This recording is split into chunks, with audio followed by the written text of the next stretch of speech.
Pape Madiakhate ginnaaw bi ma la nuyoo waxaat ci li nga xam ne booboog léegi mooy coow li ni ko sëñ Saliou waxee daanaka actualité la boo xam ne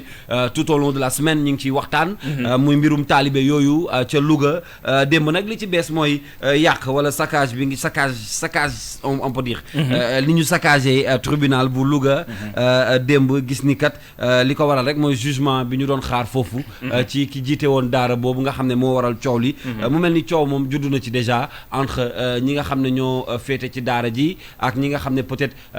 ñooy juger rek en tant que ni xale kenn waru koo def jëf ju ñaaw jooju. tout à fait ni nga ko waxee Kalz nuyu la bu baax a baax nuyu Koumba Ba nuyu Mame Cheikh nuyu bépp auditeur ak internaute bu rajo King FM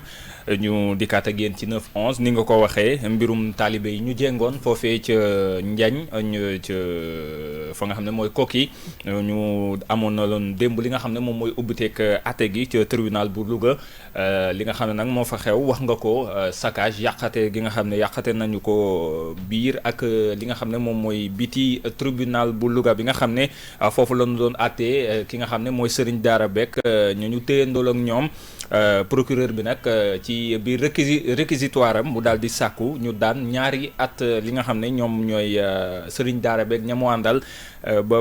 ñaari at ñaari weer yi la ñu koy tëdd ci biir kaso bi loolee nag merloo ba futu Serigne Daara wala ñi nga xam ne ñoom ñoo fa ñëwoon daal di ànd ak fësal seen ak jàppale ci Serigne Daara bi ñoom ñu ne sax ay Serigne Daara lan mu doon lu doy waar loo xam ne boobaak léegi ñu bëri ñu ngi koy nakarlu man à titre personnel lenn rek laay wax man ñooñu def loolu ñu leen naan ay sëriñ daara bi dama koy def entre guillemets parce que pour man sëriñ daara jàngalekat la te jàngalekat du yàq donc ñooñu man moo leen bu nit ñi di leen woowee ay sëriñ daara damay jël sëriñ daara bi def ko entre guillemets parce que jàpp naa ne sëriñ daara du doxalee noonu ak lu mbir mën a demee parce que ay jàngalekat lañ ñaar am nañu yar aussi ñaar ay nitu diine lañ te nitu diine li la diine lim ñu jàngal mooy ñu am yar am tey am dal ci lépp loo xam ne mën na am ci àdduna ak lu ñu mer war nañu ànd ak dal rawatina ak ñu doon ay jàngalekat te jàngalekat xamewuñu ko ci yàq donc lu ñaaw la loo xam ne mënuñu ko rafetlu ak raison bu mën a tax day mel ne rek nit ñu ne la da ngaa mer nga daal di yàq rawatina ak muy bon bërëb boo xam ne ñun ñëpp dañu koo bokk ñu fay attee je pense que procureur liggéeyam rek la dafa def réquisitoire am li mu jàpp ne ak li méngoo ak li nga xam ne moom la sëriñ daara bi ak ñamu àndal daal di def ci ñaawteef ci ni mu ko jàppee loolu moo waral mu tax mu def réquisitoire boobu jàpp naa ne donc jarul woon ñu cay tojat di yàq loo xam ne alalu askan wi la alalu réew mi la rawatina ak ñuy tuddee seen bopp ay sëriñu daara loo xam ne la kenn mënu ko rafetlu man rafetlu ma ko te ñooñu du ma leen wooye ay sëriñu daara mën naa leen tuddee leneen mais duñu ay sëriñu daara parce que jàngalekat du doxalee noonu ko baba maa ngi lay nuyuwaat Baye Madiakhate di wax rek nag ne c'est un point sensible et très sensible te du guléet ñu gis fi coow yu mel nii diggante jàngalekatu daara yi ak ñi nga xamante ni ñoom ñu jóg surtout naan dañuy xeexal askan bi ndax boo seetloo ci altine bi rek coow li commencé na ci Facebook bi ndax dama gis Seydi Gassama bu Amnesty International dugal moom ak ay ñu mel ni moom di naxaru li nga xam ne moom moo xew ci saasa am na ñoo xam ne ñu ngi commencé di ñoom tamit tontu wax ji daal commencé jolli muy indi ay xaxaranteeg yu ne mel ñu naan kii nga xam ne mooy Seydi Gassama est-ce que am na turu diine la yor ndax kuñ koo ne si l'islam nga bokk tey jii nga toog di ŋàññi daara war nañ seetaat doxalinam dama yaakaar ni mbiru xale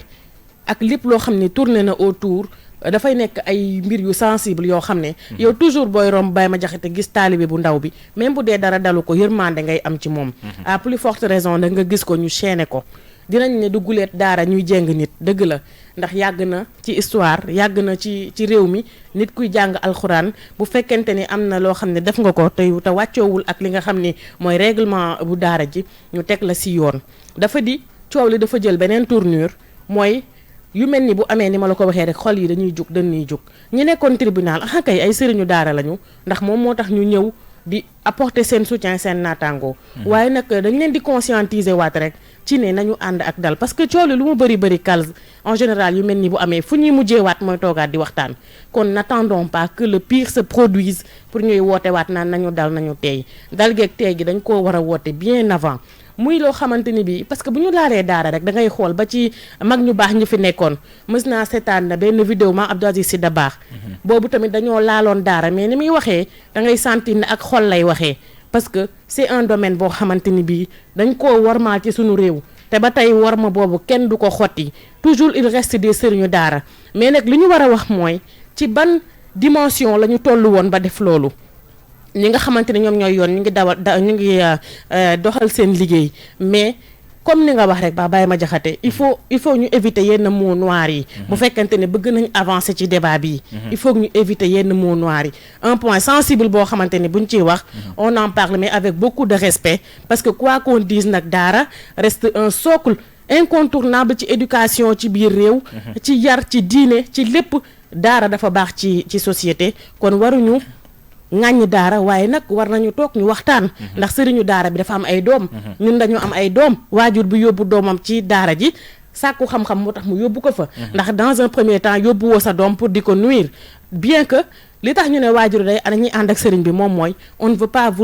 vouloir une chose et son contraire boo ne sama doom day jàng école tey man par exemple bu demee ci école ba li règlement intérieur école ba tëral loolu lay doxal bu ko doxalul bu wàccee yoon dañ koy tegaat ci yoon lan la ñu war a xoolaat mooy sanction yi naka lay demee parce que jàng quand même image yi les images parlent d'elles-mêmes boo gisee coow li bëri ku nekk bi nga gisee image yi dafa am effet bu mu def ci yow nit ñi di ko jël di ko statut ñii di ko jël di ko poster ci seen Facebook yi c'est parce que c'est écœurant parce que yow doomu aadama magum jëmm buñ la jengoon du la neex imaginer woo jeng sax mala waxatuma laak jël nit di ko jeng toujours est-il que ñun dañuy nekk ci posture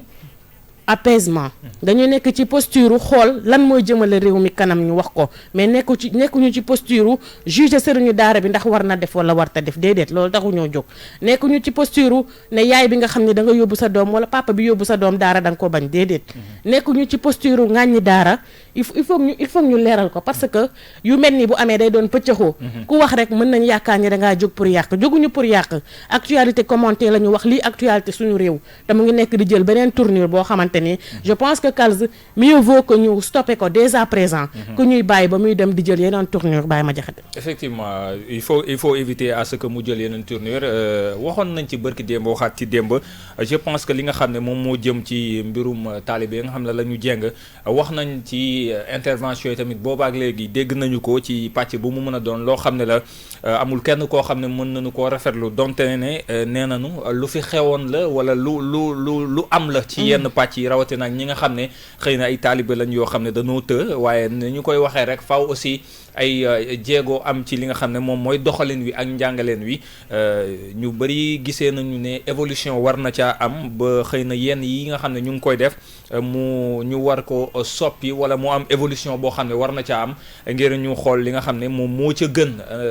bu ko defee ndem daara yi dinañ wëy ndax ni nga ko waxee lu am solo la daanaka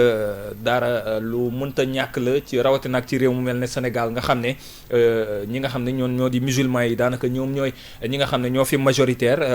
donc lu am solo la waaye war nañu ko joyantiwaat mais li nga xam ne moom mooy xew saa su ne faaw rek nit ñi di am benn certaine retenue ci li nga xam ne moom mooy doxalin wi ndax ak lu mu mën a doon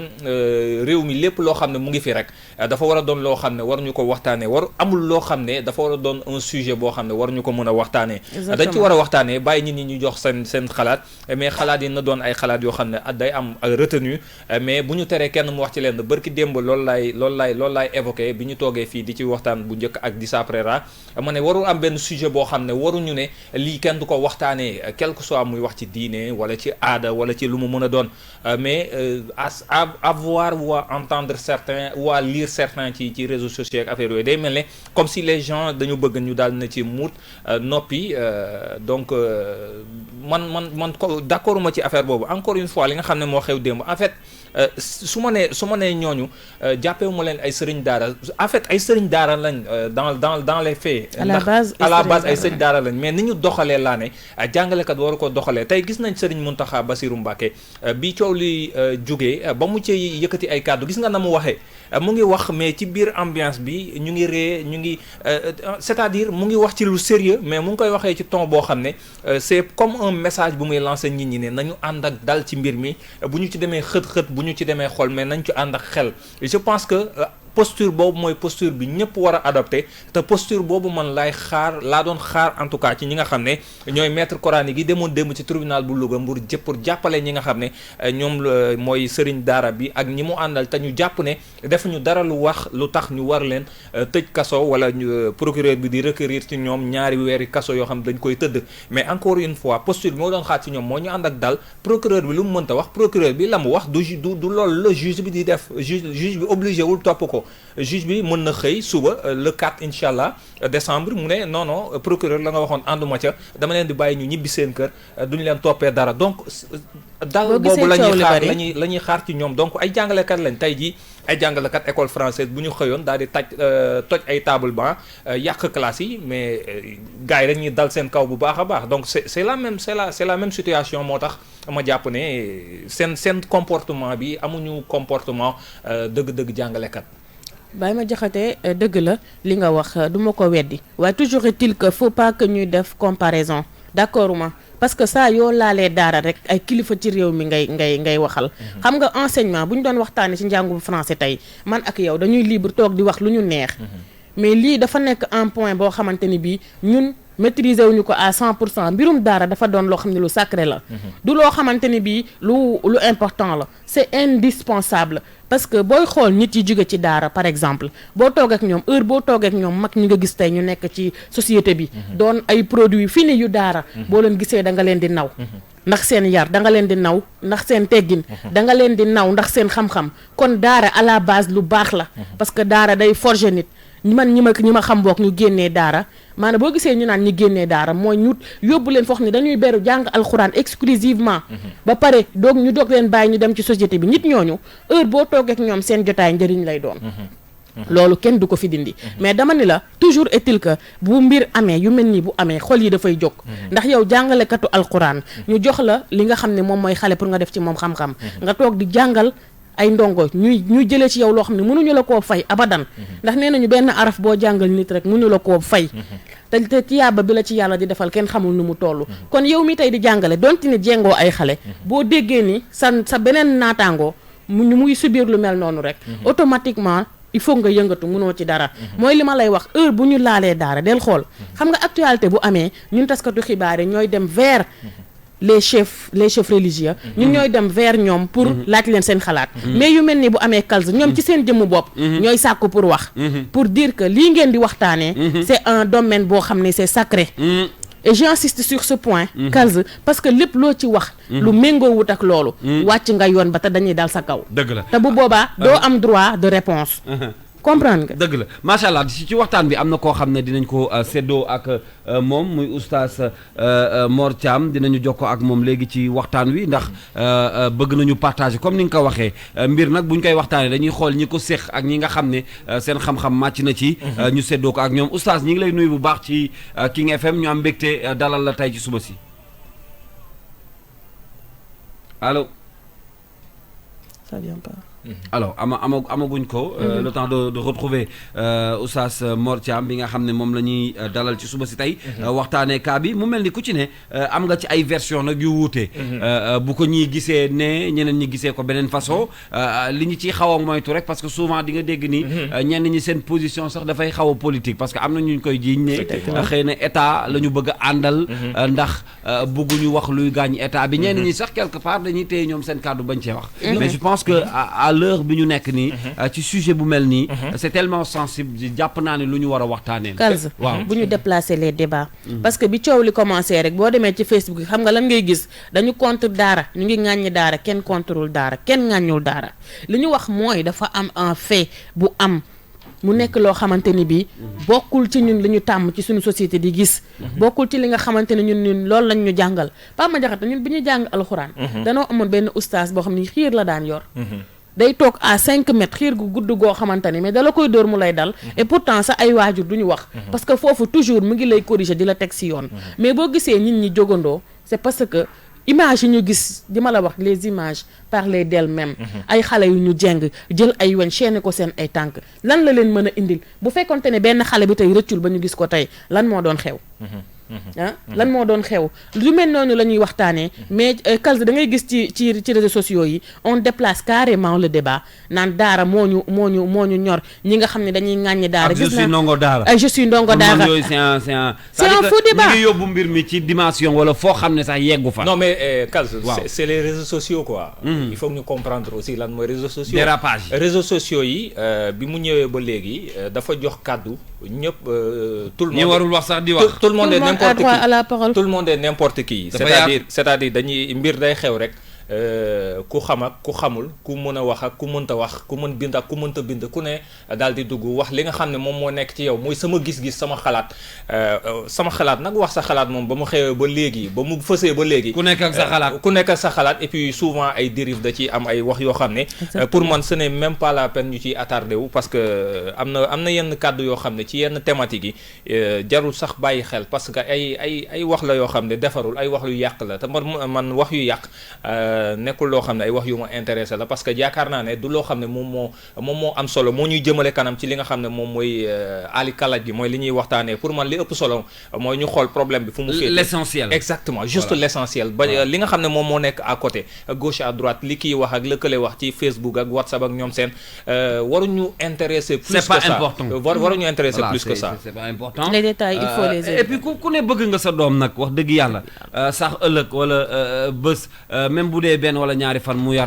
jaar daara parce que daara day defar. effectivement voilà waxuñu ne daara day yàq. pour être vraiment très clair. dañuy ànd ak oustaz Mor Thiam ni ñu ko annoncé woon léegi ci jotaay bi moom nag kenn la ci ñun ñu jukki xibaar bi ci subaak léegi di ko waxtaanee. oustaz Mor ñu ngi lay nuyu di la dalal ci King FM. waaw kay aleykum salaam Kalz maa ngi lay fay di nuyu ñi nga say auditeurs ak auditrices yeeg yëpp. rawatina ñi nga xam ne ñooy bokk ci waxtaan bi yëpp ñu ngi leen di nuyu di leen ziar akal. ñu ngi lay fay. jërëjëf yaa oustaz maa ngi ak Ajaratu Kumba Ba ak Pape Madiakhate Sarr ngir waxtaanee li nga xam ne nag booboog léegi. li ma ko changé sant bi Pape Madiakhate Thiam. ma changé Sarr bi d'accord oustaz waxtaan bi ponk bi benn la mooy dañu nemmeeku ni presque une semaine ñi ngi waxtaanee xew-xew bi amoon ci daara jooju nekk ca Koki ba yoon sax dugal ci loxoom déjà yow naka nga jàngatee situation bi. waaw xam nga muy lu metti ci bu fekkee da nga nekk sëriñu daara dafay metti soo nekkee papa nga xam ne da nga am doom dana metti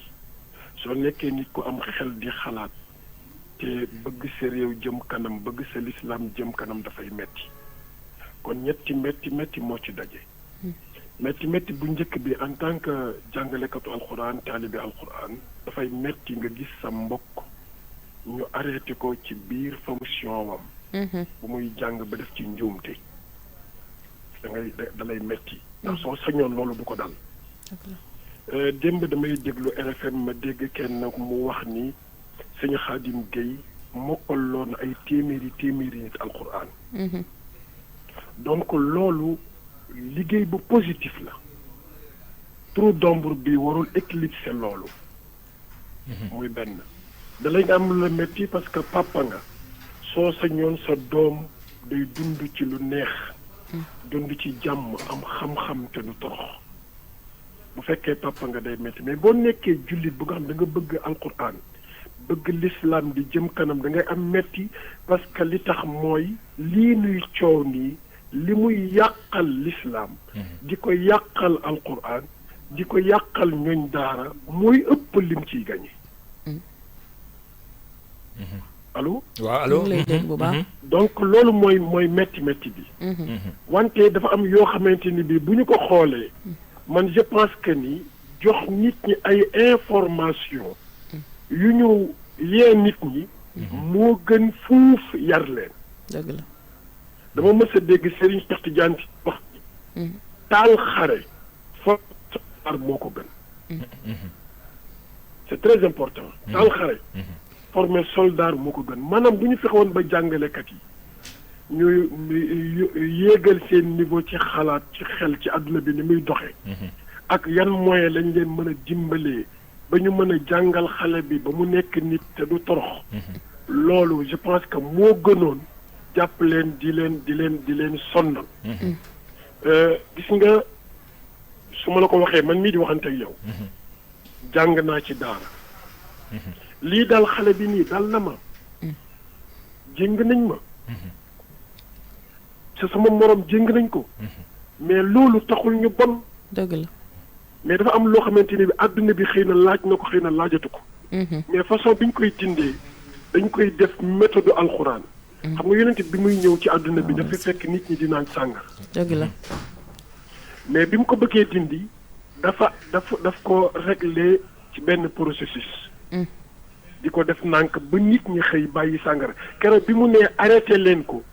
dañu tuur mbedd mi yépp ku nekk loo ci amoon danga ko tuural sa bopp parce que conscientiser na nit ñi ba ñu egg ba foofu dëgg la. léegi nag sëriñ daara bi moo policier bi man benn bët laa leen di xoole maanaam homme de tenue bi je veux dire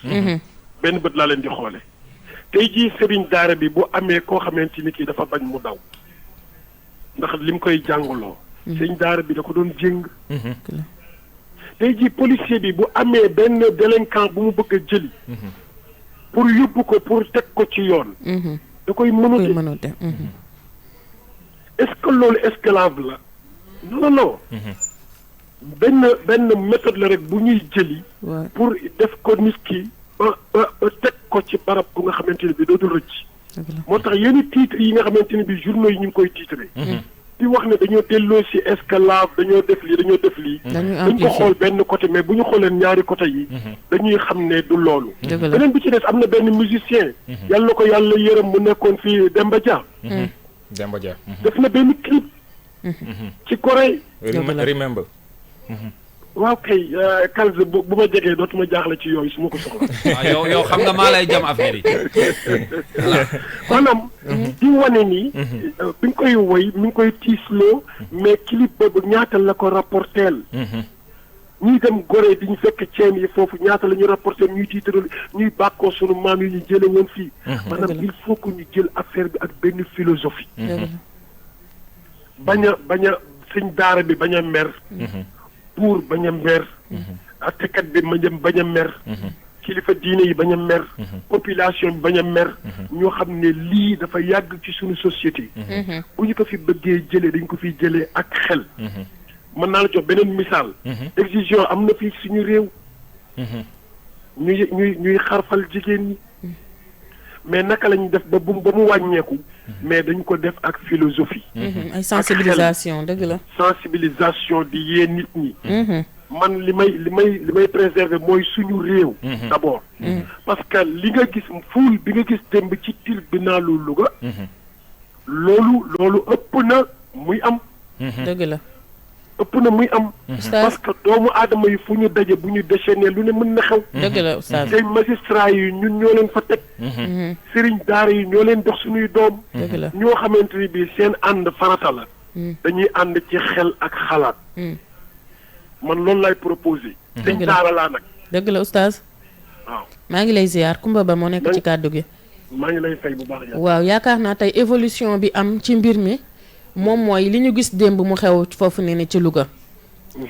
mooy saccage bi ñu saccagé li nga xam ne moom mooy tribunal ba loolu ban jàngat nga ci am waaw xam nga ful boo gis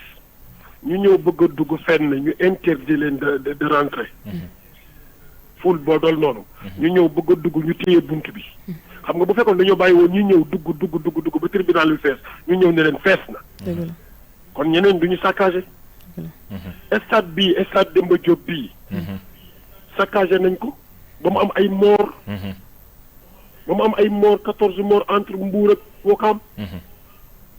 loolu du woon suwe ñu doon maintenir de l'ordre mais foule bu déchaîné loolu la nit mënta maîtriser léegi nag di éviter foule di am bay déchaîné loolu mooy liggéeyu service d'ordre mooy di maintenir l'ordre éviter le désordre dëgg la léegi nag bu fekkoonte ni bii ñun ñuy ñëw ku ñëw bëgg a dugg ñu ne la duggal bu feesee ñu ne fees na ñun dañuy dem Màkka bëgg a ñëw tawaaf Kaaba gi ñu ñëw tëj Kaaba gi ne fees na parce que dañuy bàyyi nit ñi dugg bu feesee ñu tëj waaw pour libérer ñu ubbiwaat ñeneen ñu génn yu mel noonu maanaam li may wax nañuy jël lépp ak philosophie bañ a jël lépp ak force man loolu laay souhaité après beneen bi mooy clémence maanaam yërmande dafa war a am ci lépp. xam nga di yërëm ba juum moo gën di sanctionné ba juum. di yërëm ba juum tey jii Xaadim Gueye boobu la suñu Xaadim Gueye yal na yàlla guddal fanam yokk ko wér. ba mu liggéeyal l'islam li mu ko bëgg a liggéeyal.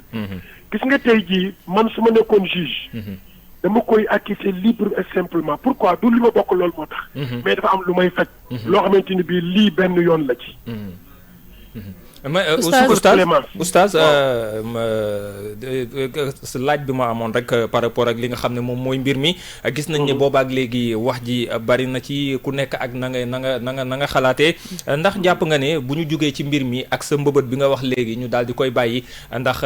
li nga xam ne moom mooy contexte beeg liggéey bi mu doon liggéeyal li nga xam ne moom mooy diineeg islam tey jii ndax yaakaaroo ne war na doon occasion ngir ñu waxtaanee li nga xam ne moom mooy wàllum daara geek nanu ko war a organiser waat xëy na ba mu gën a mën a ñoŋ ndax jàppoon ne lii du ab occasion nag ngir définitivement waxtaan ci ndax bëri na lu ñu koy waxtaanee at mu ne wala ci ay jamono yu ne waaye daanaka dañu koy yëkkati rek tegaat ko. dara changé wul. gis nga man xam naa benn waay bu ñuy wax ñoo ko bàyyi Diouf xam naa ko depuis plus de 10 ans. muy liggéey ci affaire xale ñoo ko bàyyi Diouf. kooku ku yàlla may xel la ci xalaat. te mosuma koo dégg mu wax buy blessé ba bërki dem ba dégg naa kàddu yu yiw yi nga xamante ni bi jot na ko wax ñoo ko bàyyi Diouf muy liggéey ci affaire xale yi nii gis nga koo bëgg a tëralal da nga koy associé waaw gis nga koo bëgg a tëralal da nga koy associé parce que daara ku deful daara jaaroo ci daara fanaanoo ci daara lekkuloo cere bu fanaan yalwaanu loo jànguloo alquran nekkuloo ak ñoom kotuwaaye woo leen mënoo leen xam mën nga ñëw nag jege leen jël quelques informations rek mais daara dafa am lu nekk ci biir loo xamante ni bii ñu koy dund ñoo ko mun xam ñooñu il faut nga associer leen ba pare dafa am benn aada boo xamante ni bi daf ci nekk aada bu ci yàgg te nekkul dëgg parce que yalwaan du dëgg torox du dëgg nit mën na jàng ba am xam-xam am yarte bi torox xam nga mais il faut que ñu dindi tamit ñii ñu teral leen ñii ñu toroxal leen est-ce que oustaz ma terminer foofu d'accord ñii ñu teral leen mooy ñii école française bi liñ ko jox ci tabaxal ko fu ñuy jànge ut ay professeurs yu leen jàngal di leen fay weer utal leen ay yu bëree bëri teg leen ci dans les bonnes conditions te ñoom ñuy ay doomu Sénégal doomu daara yi nekk yeneen yi ñaari catégorie ñoo fi nekk kii dafa tànn jàng tubaab kii tànn jàng alquran ki tànn jàng alquran ñu seetaan ko ki jàng tubaab ñu teg ko ci yenn conditions yi loolu ci lu ñu war a seet la kon lan moo bloqué modernisation daara yi boobu ba tey ñu ngi koy waxtaanee lan moo tax amagul ba tey lu concret luñ ci def xam nga modernisation daara mooy li may wax toujours loo gis ci àdduna dafa am processus loo gis ci àdduna dafa am processus parce que nit ki boo xamul fi mu ko jëmee je te donne un exemple très maigre par exemple yow boo demoon nga bëgg a jënd xar pour yar xar sa kër nga dem ca coggal ba di jënd xar soo ñëwee xar bi ngay jël pour indi ko ci kër gi pour di ko sang yu utal ko vétérinaire di ko sang di ko raay tuddi ko sa doomu bàjjen xar bi xamul fi mu ko jëmee mais soo ko yóbbu day bañ mais soo ko indee ba mu egsi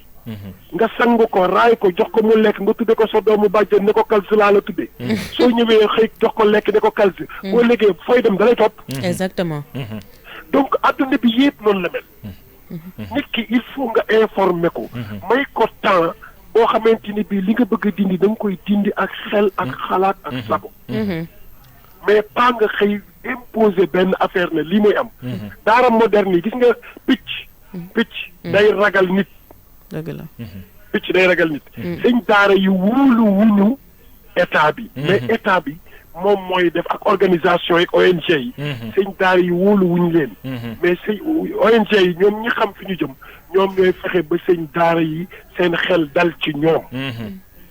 loolu c'est travail bu important la mais moo gën nga ñëw jëm tabax benn école fële ne lii daara moderne la dañuy defal formation professionnelle kii dafa war a def lii dafa war a def lii mais il faut nit ki xelam dal ci pour mu ñëw engagé wu ci loolu man mii di waxante yow présentement nii may waxante yow sama doom mi ngi ci daara man mii di waxante yow dama yor daara xam nga li ma la wax. maanaam loolu il faut que sëñ daara yi am confiance ci ñi nga xam ne ñoo yore réew mi. di doxalal daara yi. mais ñu associer leen parce que sëñ daara yi ay intellectuels ñoo ci nekk. ah oui dëgg la. dëgg la de. ay intellectuels ñoo ci nekk ñoo xamante ne bii dañoo xam li xew ci adduna bi. dëgg la. macha allah dañoo xam li xew ci adduna bi lépp lu ñuy saytu. donc je te donne un exemple barki dem bi nga dégloo Serigne Mountakha muy wax. est-ce que un marabout nga déglu wala un intellectuel très averti moom nga déglu. c'est un ensemble hein, c'est tout dedans. dëgg la lépp la. macha allah ensemble la oustaz. jërëjëf oustaz macha donc allah loolu mooy li ci nekk. jërëjëf. ñi ngi lay moo gërëm tax ñu ngi ñaan ñu def yëpp ak sago. ñuy def yëpp ak sago et puis ñu wax ñi nga xamante ne bi ñooy suñuy wëllëri. suñu mbokk journalistes yi. vraiment ñuy xaw a woyofal yenn titres yi. d'accord. waaw yenn titres yi parce que dafay bind dafay des. am na solo. bañ koo bind diisal dafay lool des vraiment bind dafay des. dëgg la oustaz ñu ngi lay gërëm bu baax a baax ci ànd bi ñu àndoon ak yow jërëjëf. ci waxtaan wi yow nag mbégte la à chaque fois bu ñu àndee ak yow ci lu mel nii noonu la voilà ñoo di la béy kon rendez-vous tout à l'heure RFM mais joxoo ma nouveauté yi de. non nouveauté yi RFM laa la koy joxe xam nga fii damay xaw a mbalax tuuti te yow xam naa ne rab moo la gënal damay bañ mbalax mi xaw a waaw tax non gars yi bu subaa la ñuy comprendre li sëñ daara yi. non kon jeex na. da nga koy bàyyi mu dem da xewlu ji rek. waaw comme ab jeex na. caameen la. waaw kon jeex na Sarr merci kontaan naa Sarr kontaan naa merci. jërëjëf Oustaz Mor moom it avec un esprit très jeune suñuy waxtaan ak moom ci yu demee nii te lii dafa baax nag Effectivement. daanaka lii lañ junj sànq rek Tout à mbir fait. mi jarul ñu koy yóbbu ci degré bu sori nañu ko wàccee rek waxtaanee ko ut solution et puis tout simplement ñu